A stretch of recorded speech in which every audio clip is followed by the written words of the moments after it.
1 second to spare. Well, I dropped, only one kid fell out of the raft this time. I was not accused of trying to drown him, so. And Joe said he'll be here late, so we can get rolling. You ready? Yep. Like a regular paper agenda. Every I good? could give you mine too if you want. I can. Is the paper ones out there? Yeah. I can grab one. That's fine. If need be. Yeah, Can't get it. not a problem. I'm Or gonna you print can- one right now that has the executive content on it. Oh, okay. Well, last time, were you Oh, able? we do it- you were Yeah, able you to can view still I can kinda view get it. Yeah, I Yeah, just I wasn't. was able to view it on You there. can view it, he just couldn't- can't vote. Yeah. He can't Um, join the meeting. No, we Scenario? can't even get in this. Well, I can't. Well, I can still view the agenda. I just can't log in. Oh, okay. Okay. Well, yeah, Just that's sees the open to the public public, content. so yeah, yeah. So, all right, we good? All right, and we're good back there. So, all right, it is 6:34. I'd like to call the meeting to order. Begin with acknowledging that the Akron Central School District acknowledges that we gather on the traditional lands of the Tonawanda Seneca Nation. We honor the contributions of the indigenous peoples past, present, and future with gratitude for the land as we continue to work together with a spirit of respect and understanding. This time I'd ask everybody to join me into the pledge to the flag. I pledge allegiance to the flag of the United States of America and to the republic for which it stands, one nation, under God, indivisible, with liberty and justice for all. Thank you.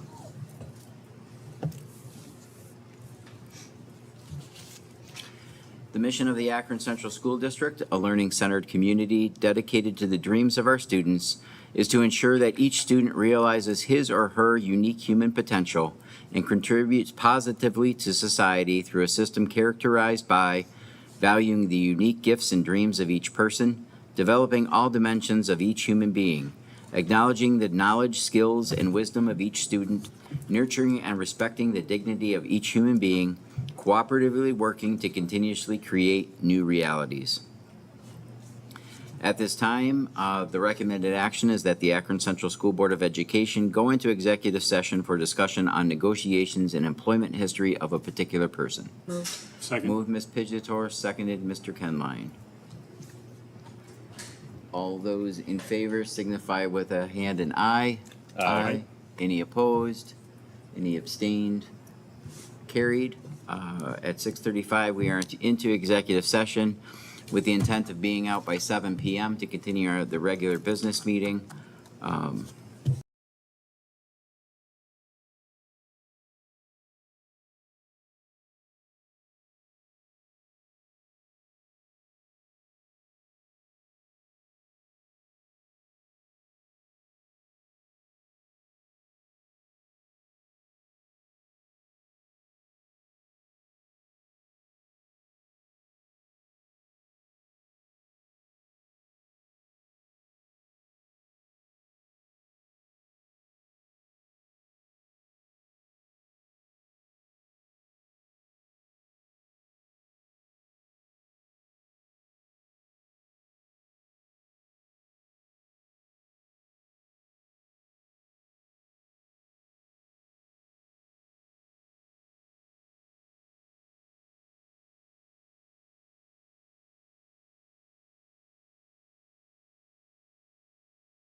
So the time is now 7:05. We are out of executive session as of 7:04.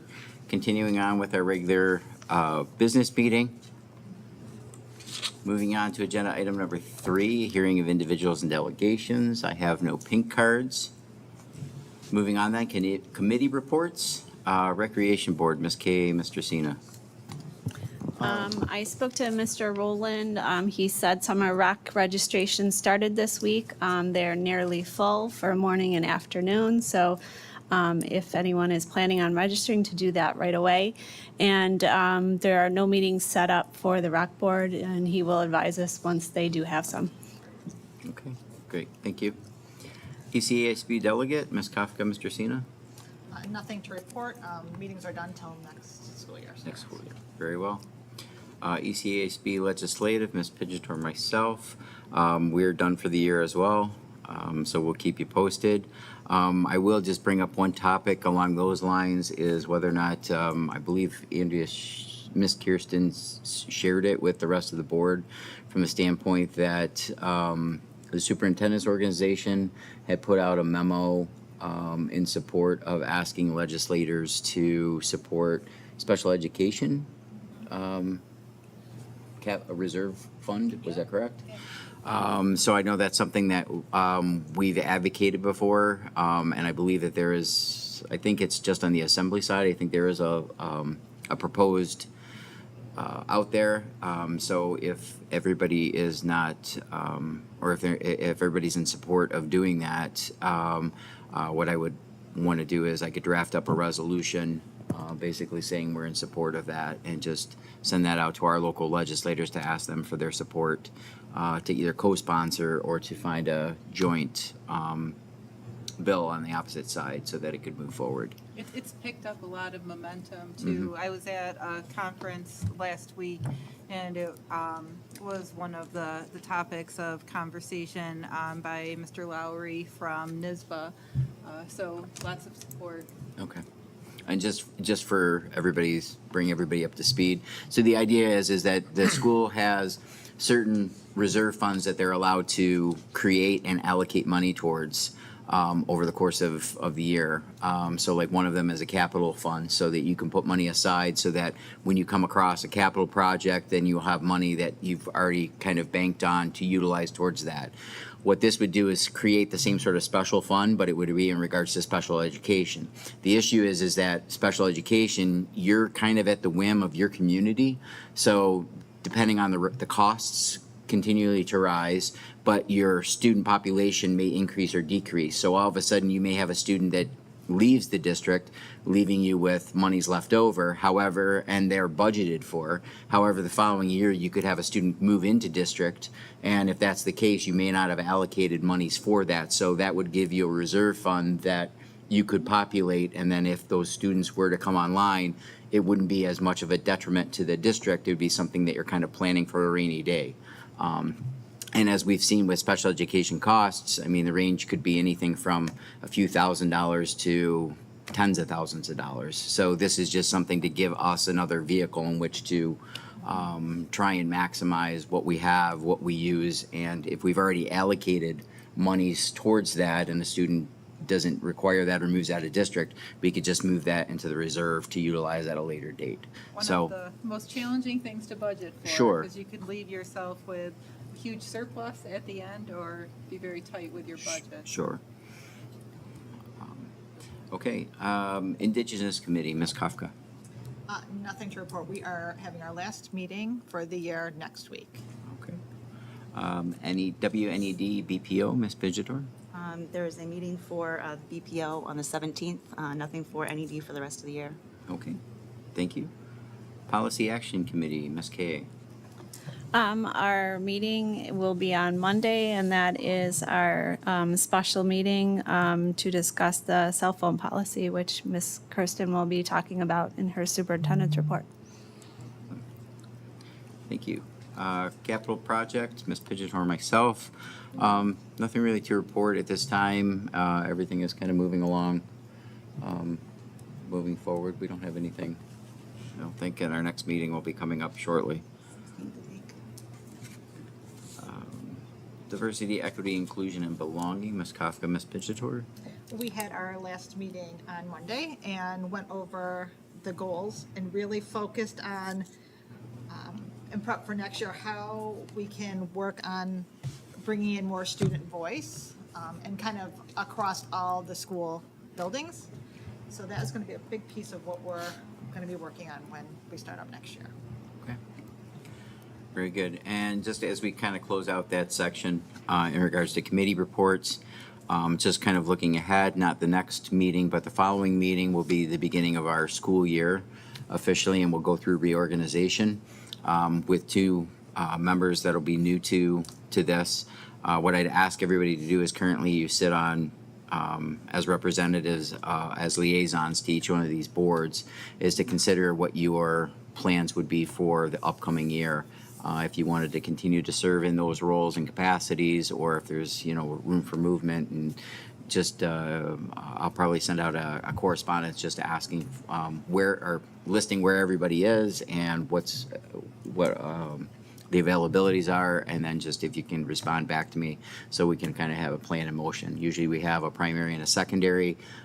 Both of those individuals can show up at any one of the meetings so that there's some crossover in communication. But just bear that in mind and keep that kind of in the back of your mind as we're moving forward towards reorg. Superintendent's report. Okay, well, it's definitely an exciting time of year around our campus. There's a lot of things to look forward to. I know our elementary school just finished up an amazing reading carnival that was a highly successful event. Tone Up Tuesday took place in the front of the building.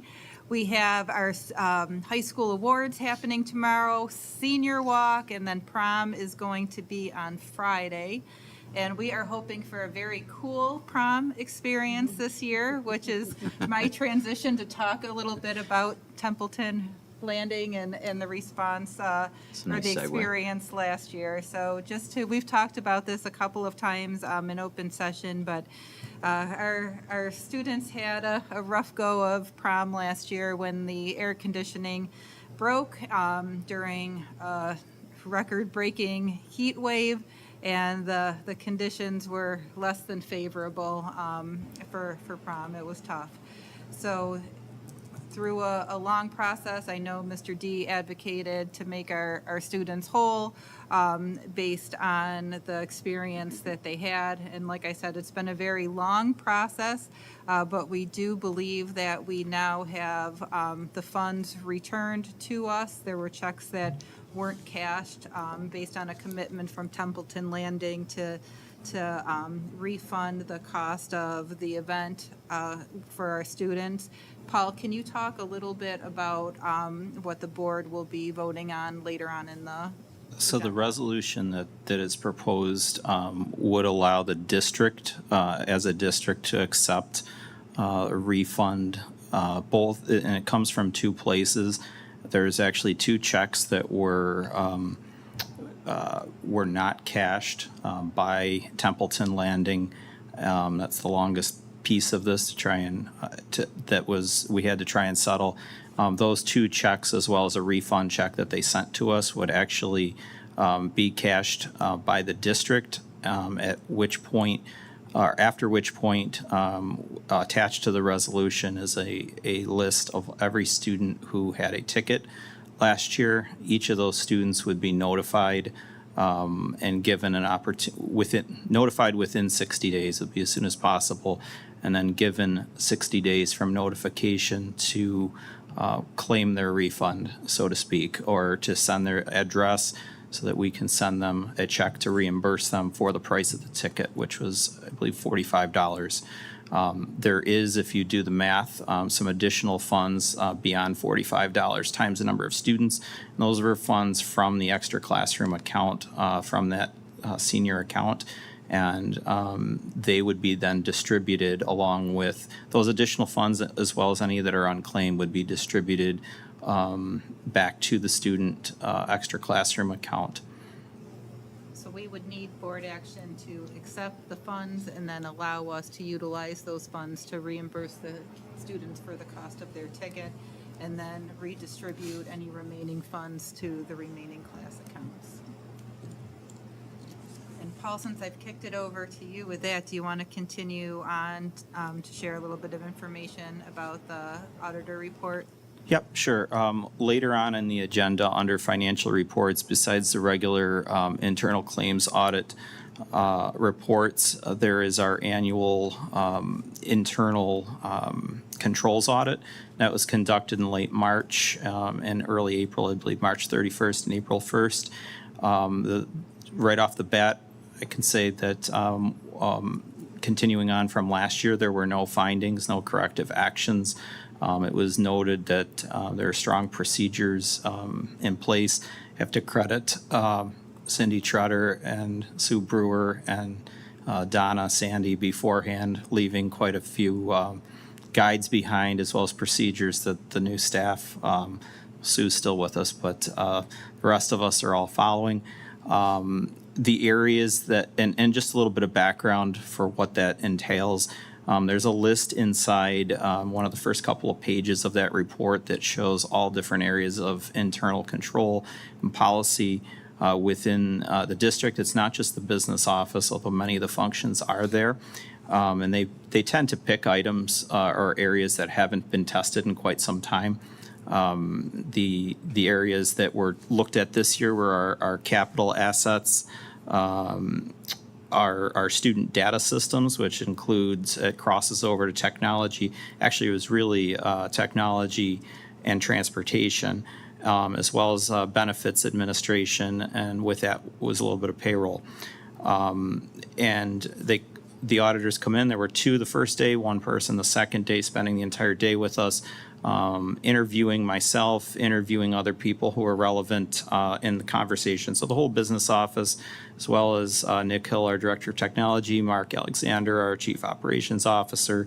From a data standpoint, I was actually quite a bit of that conversation, in that conversation as well from my former role. And really the auditors, I will say, it was a great experience, to be very honest, because they asked questions. If there was something that wasn't clear, they asked a question, and being new, all of us relatively new, if they were asking a question, it was kind of a test for myself, but also, even though there's no findings or really any recommended actions, there were some things where they had asked questions and maybe they didn't get the full answer the first time, and they'd ask the question and realize, oh, okay, well, this is something maybe within our team we should talk more about to make sure that we know the answer, we have a procedure. But so it was a good experience, and overall the auditors were good to work with. So that report is there really as an informational item tonight, and it will be submitted to SED as well. But there's no formal action there because there is no corrective action plan needed. Any questions? Thank you. And as Mrs. Kay mentioned, I wanted to update the board and our community in regards to where we are with developing the policy for the internet-enabled devices. Also, for the board and community's knowledge, we do have a section on our website that is dedicated to this information, where you will find links to the survey, the actual law that has been written, as well as contact information if you would like to take part in any advocacy efforts. So as mentioned, our next Policy Advisory Committee meeting will be a special meeting focused specifically on the internet-enabled device policy development. There are some decisions that are within our control and some that have been made for us through the legislation. For example, the internet-enabled device restrictions are bell to bell. There are provisions in the regulations for if a student needs access to a cell phone for medical reasons, if they are a primary caregiver. The legislation also requires schools to have a location where the phones can physically be locked during the day. So we would love to have feedback. We've moved the location of the Policy Advisory Committee meeting to the library so we can host a a larger group. That meeting will take place on Monday, June 16th at 2:40. We have identified parents that will be in attendance. We have identified students who will be in attendance, so we're excited about that. We will have teachers, union representatives, administrators, as well as board members in attendance. And we will take a deeper dive into the survey results. We'll explore some storage solutions, and we'll take a look at the feedback that we've received from our community and see the ways that we can implement the policy to the extent of our abilities to meet the needs of our community. So last week, we sent out a Akron Connected newsletter, and over 2,000 individuals interacted with that newsletter. We received 150 survey responses so far, and there were 5 key themes or items of concern that were identified through the survey. Also in this presentation that will be posted on our website, you'll see the link to the survey if anybody would like to complete it. If you haven't done so, that link will be open through tomorrow. Of the respondents that we received, you can see the breakdown of percentages. Pretty much an even split were parents and students that participated, as well as 9% of the respondents were staff members for our school. The number one concern that was repeated frequently in the survey was the ability of parents to communicate with their children and for children to be able to communicate with their parents. That was the number one area that was listed if parents needed to contact their child to talk about if they needed to get a younger sibling off the bus or if they were to participate in after-school activities. And there were also concerns raised around privacy issues if phones in the office were going to be the solution to allow students to communicate with their parents. So we are required by policy to identify at least one means for parents and students to be able to communicate with each other. Listening to this information, a lot of kudos to Nick Hill, our technology director.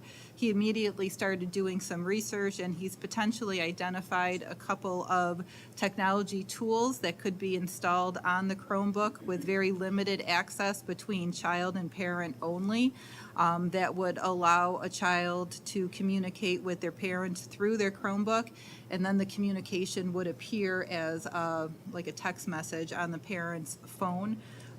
Would not enable video or any of those types of things, but it would allow for that two-way communication. Those are among the topics we want to discuss with the committee at our policy advisory committee, just to see, what the thoughts are around those types of solutions. And the other areas of concern that were brought up on multiple occasions were medical monitoring for diabetes and epilepsy, tracking apps that assist those students. So that is something that we are required by policy to make sure is included. There were students and parents who identified mental health concerns about not having access to their phones or not having that immediate connection to their parent. There were some that expressed safety concerns. They parents felt that their child should have immediate access to be able to call 911 if there was an emergency. And there were also individuals that expressed healthcare communication concerns, that if a child has an identified healthcare support, that they should be able to message or communicate with that individual as needed throughout the course of the day. So we also looked for feedback on implementation suggestions and storage solutions. So we have opportunities to look at using lockers or drop zones for phones during class, secure storage options in each classroom. That would truly only be an option at the elementary school where students don't travel from class to class, but a storage unit that could be in the classroom itself for elementary students to deposit their phones. We heard repeatedly in the survey a request for flexible access periods. So potentially, this could be an advocacy issue if the board or our community wanted to advocate in this direction. It's currently not an option in the existing plan. So there was a request for students to be able to utilize their phones during lunch. Students also identified study halls as a place that they felt that it would be beneficial to use their cell phones. They also came up with the suggestion of a designated phone zone in common areas. We need to have a clear exception process. That was another reoccurring theme, to document health-related needs, and our administrative team has already started working on that and how we can do those things in our Power School system. And then consistent enforcement was another area that was identified, as well as staff training on the policy implementation. What is the expectation of staff if a student is seen with a cell phone? And then the student request for role modeling by all members in the building. So there's still opportunities to provide your feedback. Our district newsletter can be accessed through Sabor's, and again, there is the link that we will have on our webpage. At a conference I went to recently, there were also representatives from State Ed at the conference, and they made it clear that they are requesting that school districts and communities contact the governor's office directly to voice your concerns, and she has provided a phone number for individuals to call. As well as my office, you're more than welcome. I'd love to hear your feedback, and my phone number is listed there. Also, you can see access to the timeline and where we stand within that timeline. We are currently collecting the survey data. The Policy Advisory Committee will meet on the 16th. Our goal is to have that first reading on the agenda in the June 25th meeting, and then have that open comment period, which can also align with our district code of conduct with board policy adoption later on this summer. So that is an overview. Does anyone have any questions?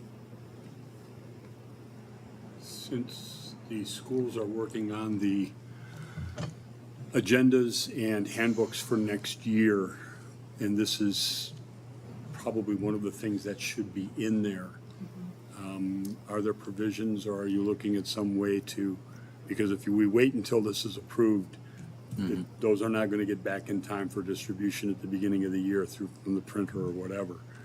Is there some plan in place to?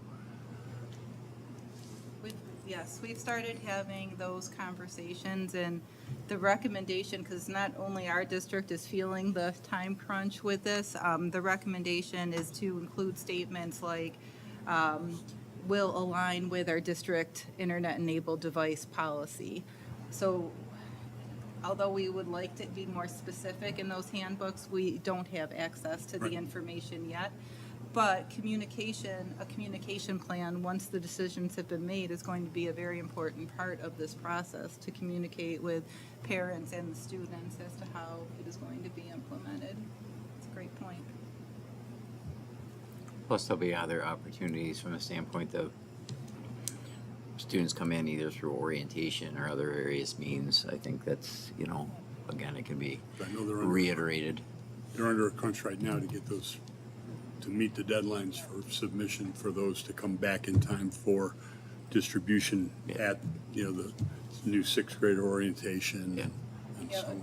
A great example of that was the specific time frame in which students would not have access to their cell phones. So we have 8th period, and then we have 9th period. So does the bell-to-bell include 9th period, or does it end in 8th period? So those are items that we want to get feedback on from the committee. So for right now, the recommendation is include bell-to-bell, and then we'll need to define what bell-to-bell looks like a little bit later.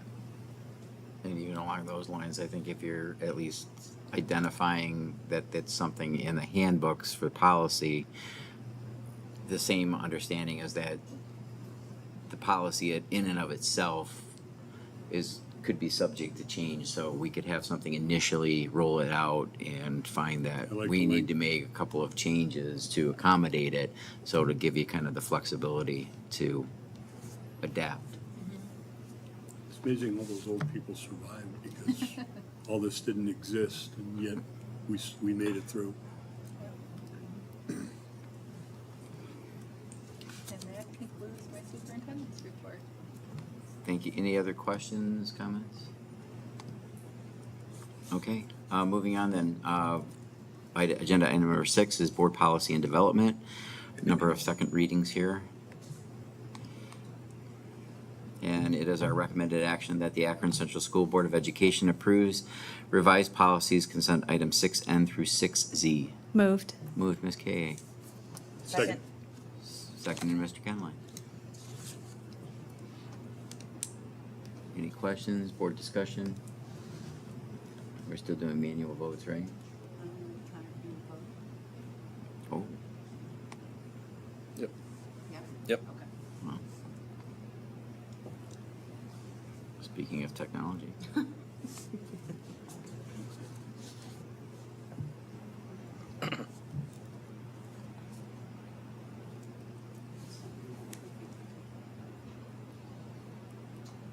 You guys vote again, sorry. It was there and then it went.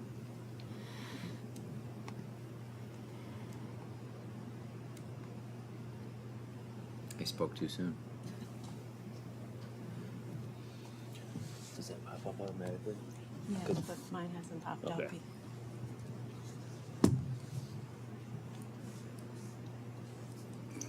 Do we have to go back, like out and back in for it to populate again? Probably. Yeah. Mine popped up. Yours popped up? Mm-hmm. I know ours, I have those too.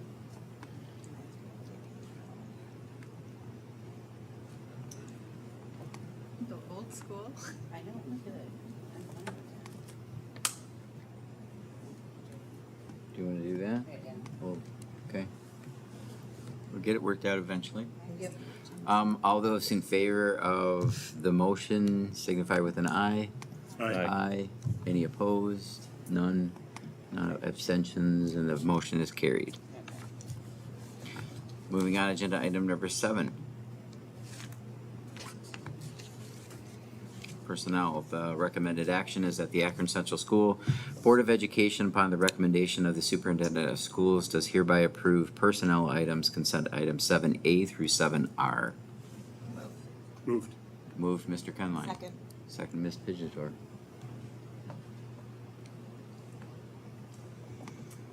Going manual? Okay. Yeah. Oh, we're gonna try it. So nobody else gets it? You have to wait till next meeting.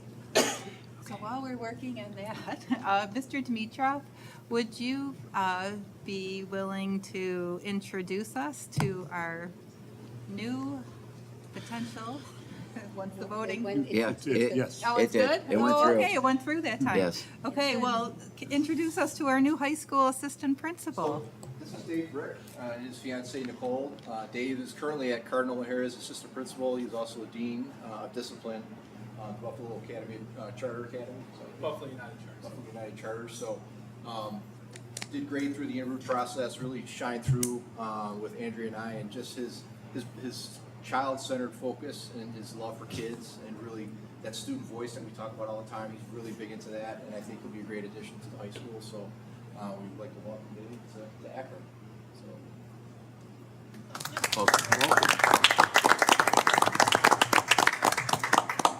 Dave, welcome to the family. We are so excited to have you here. As Mr. D mentioned, you impressed us so incredibly much during our interview, and one of the things that stood out to me is your passion for the work and your desire to do whatever it takes to help every single child be successful. So thank you so much for your passion. We're very excited to have you here, and it's very nice to meet you and your growing family. Thank you. I'm really excited. Thank you. I'm looking forward to get to know everybody and be a part of this awesome family that you guys have here. So thank you. Excellent. And to steal Mr. D's phrase, go Tigers. Moving on, agenda item number 8, district items.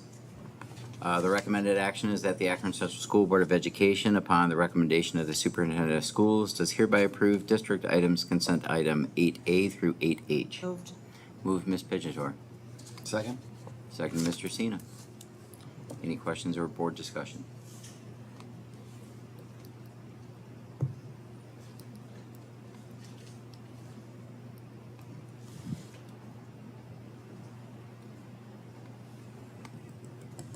I have no idea what's going on. I think you just, if everybody just goes out and back in, mine popped up and That's works. exactly what Yeah. it's doing. It's Yeah. acting really stupid today. And mine There just it is. popped up.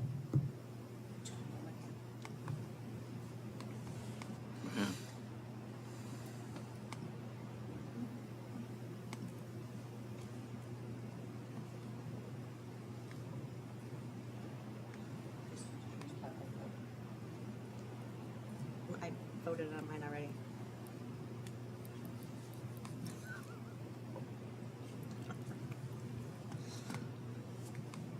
Mine popped up like a second time, too. Yeah.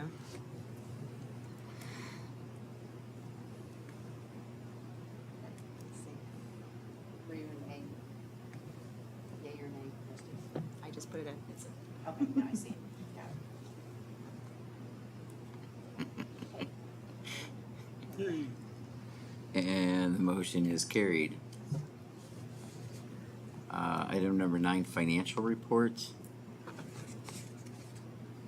Is there a, oh, there it is, recommended, I got you. Recommended action that the internal control audit report for the year ending June 30th, 2024 is presented by Allied CPAs. moved. Motion made by Ms. Pidgeotto, Second. second Mr. Kenline.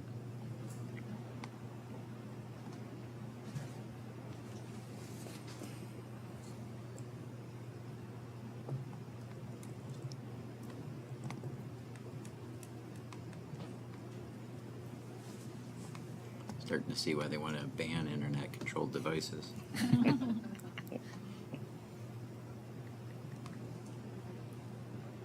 And the motion is carried. Moving on, agenda item number 10, special education. The recommended action is that the Akron Central School Board of Education, upon the recommendation of the superintendent of schools, does hereby approve special education items, consent items 10A and 10B. Moved. Move, Ms. Kay. Second. Second, Ms. Pinchator. There you go. Any questions or board discussion?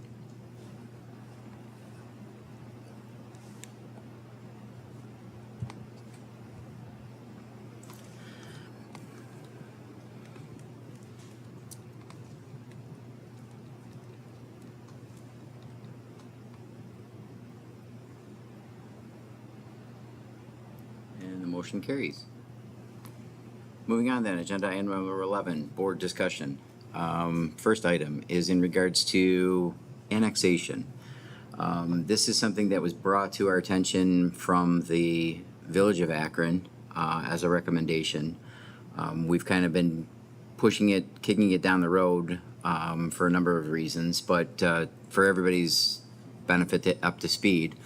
The property that the district, that the buildings sit upon, part of it is in the village, the majority of it is in the village, and then the portion from the, basically the elementary parking lot to the, I'm gonna get the wrong direction, that way, down Bloomingdale, it sits in the town of Newstead. So if you actually, as you're driving down Bloomingdale Avenue, you'll see the sign for entering the village. That theoretically is the line. It just comes out and goes about diagonally about 5 feet from the back of the middle school.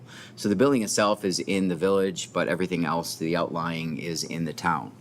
The concern that the village had was in regards to some of the safety, public safety, that there may be some confusion or some issue in regards to both police or for fire, health and safety, who has what what control or response to one or the other, if actions were taken by village police outside of the district, whether or not a memorandum of understanding that is currently in place with the town of Newstead would be applicable to that within the village.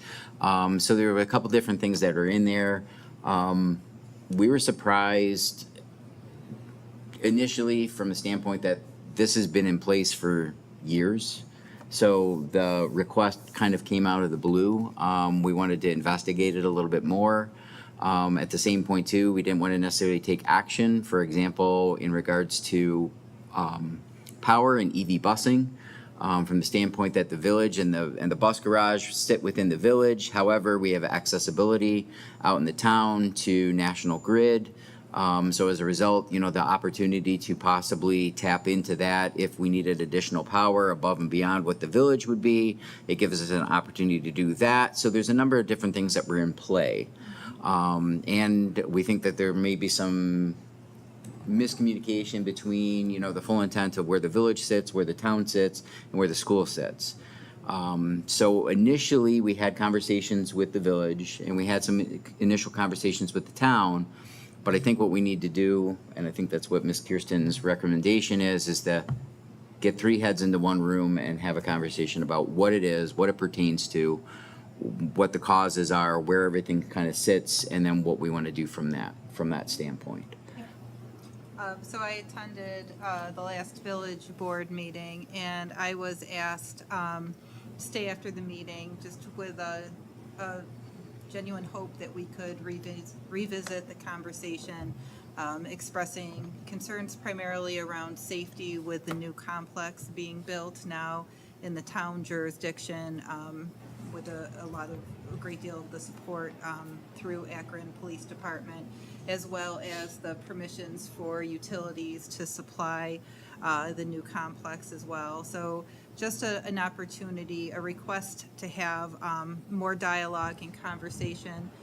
So the request was that Eric, and if we have other board members interested in attending, willing to attend the village's executive session on the 16th of June, and then potentially bringing the town and the village together was my recommendation, to have dialogue around the topic. So if anybody is interested, please just let Andrea or myself know.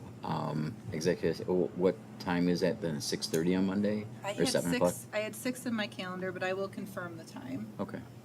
Yeah, so just, that would be this upcoming Monday, so if anybody's interested, just please let us know, and that'll work out fine. So that's kind of where that's at. Any other questions or comments in regards to that, moving forward?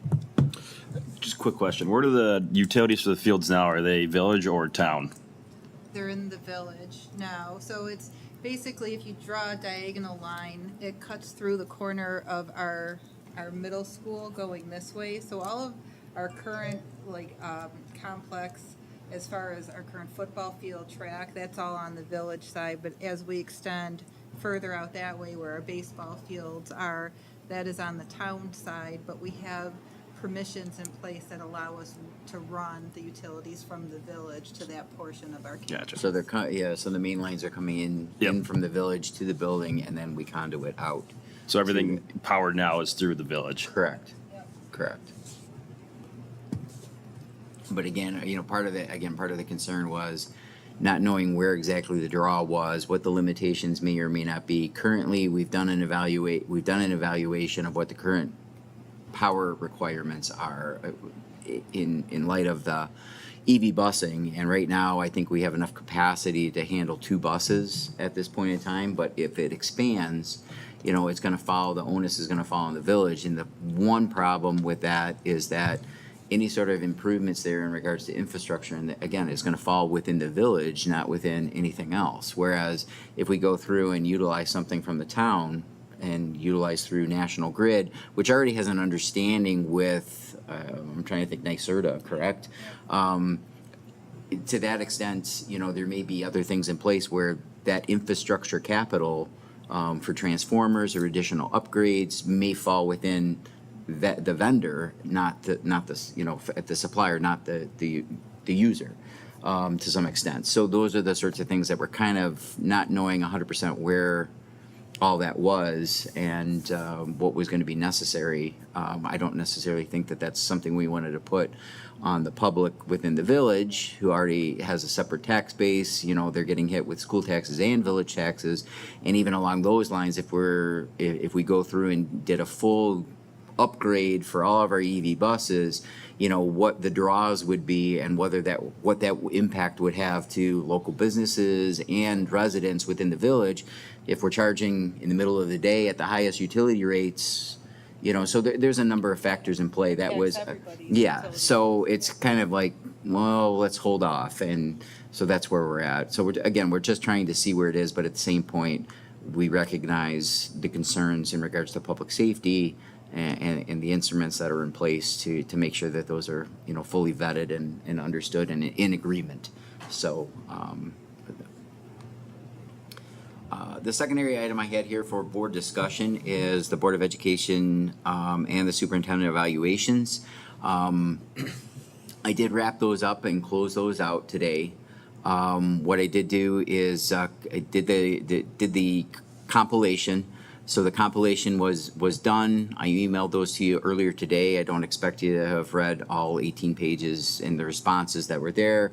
But generally, for both of those, just my initial perception of what it is, and you can go into Super Eval, take a look at it. What you have is the finalized PDFs of both the superintendent's evaluation and our own self-evaluation. But it does give you that graphical guideline to kind of show you where you are in conformance. So with that in mind, take a look at what those documents are, what people's comments were, the feedback that was in there, both for the superintendent and for the Board of Education. The idea being is that at our next board meeting, I'd like to have a conversation, a board discussion in regards to a particular individual. And then we can share our invite Andrea in after the fact and give her a formal, evaluation based off of the data that was there, along with our initial dialogue, and bring her into the conversation. Then likewise, we can use the evaluation, the self-evaluation, to identify maybe what some of the weak points were that we all felt, could either use professional development or where those caveats were, or what were the things we did really well. And then as I know Ms. Kirsten shared with us earlier in the week, was the opportunity to possibly do a board retreat, and that self-evaluation can essentially identify a couple of those topics that might be good for professional development and retreat. So it's just to kind of get the idea continuing on and moving forward. The other idea too is that anything that we see either between the superintendent's evaluation and our own board evaluation will help us kind of establish, as we roll into the next year, what our board goals are going to be for the upcoming year. So this may also give us some opportunity to set board goals for ourselves along with the district. But that will be our kind of our next big thing. Will be establishing, look at what our previous goals were for this year, maybe where we feel we fell into that category as to meeting or exceeding them for this year, and then starting to set them for the next year, so that as we get ready to roll over into the new year, and then officially for September, we can have something in place so that Ms. Kirsten can distribute that information towards the strategic plan and the buildings for district-wide goals. So, any other questions, discussion? And there are no other topics that were brought to my attention. So moving forward then, school board correspondence. Tuesday, June 24th and Saturday, June 28th is the fiscal oversight training at Erie One BOCES, 5:15 and 8:30. Friday, August 1st and Saturday, August 2nd is the NYSBA Leadership in Education in Albany. Wednesday, August 6th is the 2025 Western New York Law Conference at Salvatore's. Please see Ms. James for registration as soon as possible. Upcoming dates, Thursday, June 12th, High School Academic and Athletic Awards Assembly beginning at 8:15 a.m., which is tomorrow. Friday, June 13th is the Junior Senior Prom at Pearl Street beginning at 6 p.m. Hope to see everybody in the park. Thursday, June 19th, no school in recognition of Juneteenth. Wednesday, June 25th is the District Safety Public Plan Public Hearing. It's going to be in the high school cafeteria at 6 p.m. And following that, Wednesday, June 25th is our next regular business meeting in the high school cafeteria beginning at 6:30 p.m. Mr. Dimitrov, do you recall offhand what time the senior walk is taking place? So we're thinking around 10:15 to 10:30. We're trying to get into the homegrown assembly to do it through the odd at some point. So we're working with Ms. Costa, Mr. Esposito to figure out when the ending of homegrown is, and then we'll try to get our kids from Gen 3 to the odd. So we'll make our rounds to the odd first. And I hear it's gonna be a very special homegrown assembly too, so excited about that. Okay. Thank you. If there's no other comments or questions, we do have a need to go into executive session for the need for discussion of negotiations. Move Mr. Kenline? Second. Second, Ms. Kay.